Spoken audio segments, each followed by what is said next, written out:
Good afternoon and welcome back. I'm Marcus Peter. Since March of 2020, over 70 public and private nonprofit colleges and universities have closed entirely. Nearly 50 or more are merging with other institutions. Other statistical trends suggest that the future of Catholic colleges is unstable at best. Dr. Randall Smith joins us to talk about this.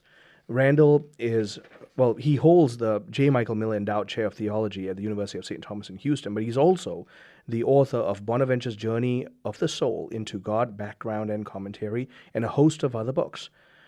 Randall, great to speak with you again. How are you? Yeah, it's always wonderful to talk to you, Marcus. So, I read your piece. I echo all of your sentiments exactly, and you cover quite a bit, but let's talk about the first elephant in the room, which is college costs are rising, and so alongside inflation, we're also seeing a difference in the way people are thinking about education, especially after high school, and we are reaching a demographic cliff. Addressing all of that, what's the state of Catholic education right now?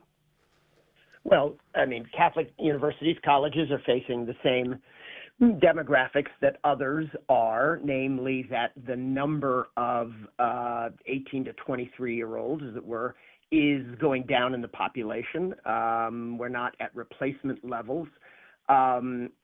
Now, immigration takes care of some of that, depending, again, that's a controversial issue, and, how the demographics of that end up working out is a different sort of question, which we don't get into. But the point is, people have been expecting this, what they've called a demographic cliff, namely the drop-off of the number of 18 to 23-year-olds, or, again, people who would be of college age who would want to go to college for a while, and given the expenses that people incur going to college, to the extent that people stop believing in the value of that, right, then maybe they just say to themselves, well, instead of going to college, maybe I just go to a trade school, maybe just don't go to college, maybe just go get a job.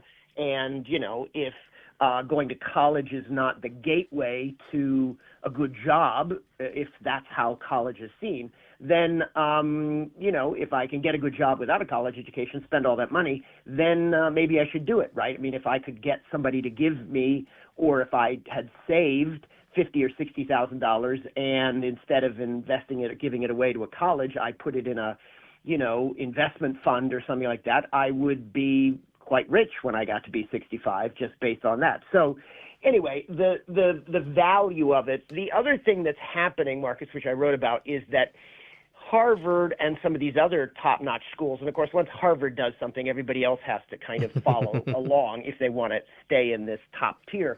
Harvard's announced, and then several other schools have announced, that people making under $100,000 a year, if you get entrance into Harvard, right, then you pay no tuition, room, or board. In other words, you go to Harvard for free if your family's making under $100,000.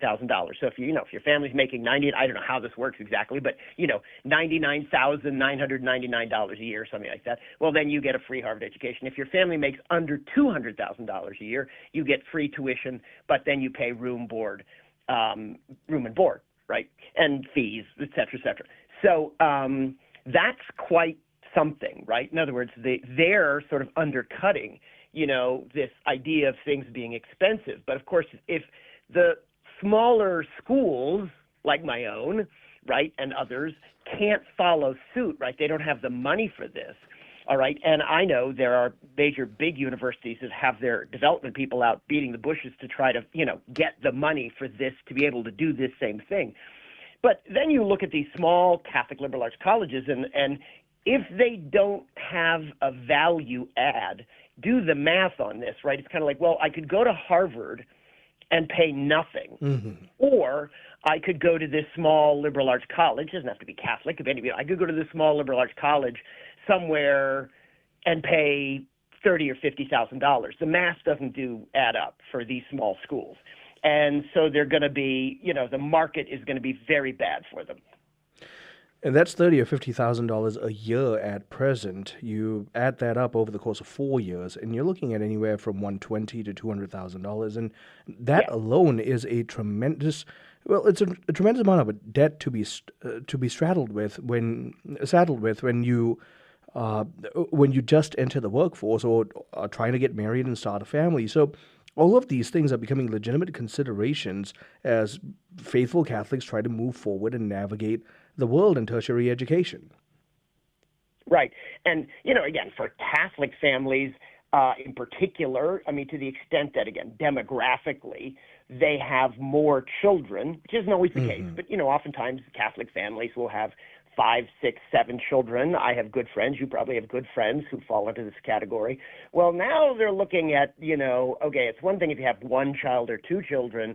It's another thing if you're saying, well, I got to put 5 or 6 or 7 of these kids through school, all of whom are going to have, this kind of debt, or, where are we going to get the money for this, right? And even if we're poor, we can get some financial aid, but there's still going to be a lot of borrowing. This is what's happened. The U.S. government then has come in with these Pell Grants and loans, and people can take out low-interest loans, but they're not no-interest loans. And again, then they're saddled with $30,000 or $50,000 worth of debt. And, the debt that's accrued over the last 20 years or so is into the trillions of dollars, actually, in terms of – this is one of our biggest problems that we have, actually, people don't like to talk about, is the unpaid college debts of people from the last not just 20 years, but, 40 or 50 years. People are getting into the retirement age and still not having paid off their college loans from the 1960s and 70s.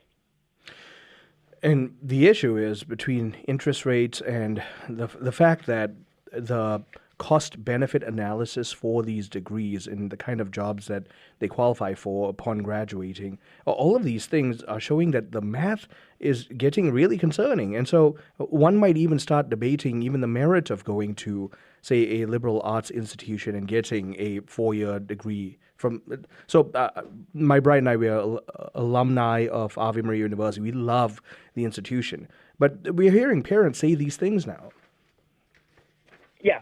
And so, look, if one is going to justify – now, I don't know what to say, right? I mean, I teach at an institution. It's not Ave Maria. It's the University of St. Thomas in Houston, as you know. But, what do I say? At what price point?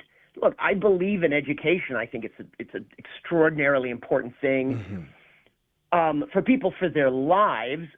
But the point is, at what price point do you sort of say, well, but we can't, particularly for people who have a lot of children, but we can't, afford it. We would go bankrupt. Yeah. And I'm like, well, don't go bankrupt, right? Your children will, if you have, they keep going to math and you've given them a good foundation, they'll be fine. I think we could do good things, but, it's like, look, we can't be charging this kind of money.